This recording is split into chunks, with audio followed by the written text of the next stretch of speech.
रामकृष्ण हरी सर्वांना.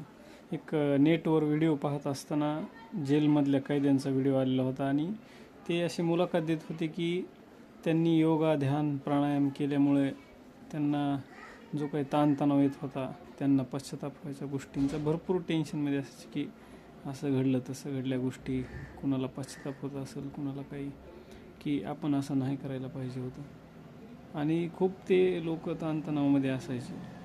तर ते योगा ध्यान केल्यामुळं जर ते तणावमुक्त होत असतील तशा परिस्थितीत विचार करण्याची गोष्ट आहे की ते हो जा ताणतणावमुक्त. पण जर आपण बाहेर राहणाऱ्या, समाजात वावरणाऱ्या लोकांनी जर दररोज ध्यान साधना केली, योगा प्राणायाम केले, तर आपल्याला ताण यायची वेळ येणारच नाही किंवा कुठलं तरी असं कृत्य करायची गरजच पडणार नाही आणि विवेकबुद्धी जागृत राहिल्यावर कुणीच करणार नाही, जेणेकरून आपण कधी जेलमध्ये सुद्धा जायची गरज पडणार नाही कुणालाही, किंवा कुणाचा बळी जाणार नाही आपल्यामुळं, क्रोधामुळं. छोट्या छोट्या गोष्टीसाठी माणसं एकमेकांना मारत आहेत.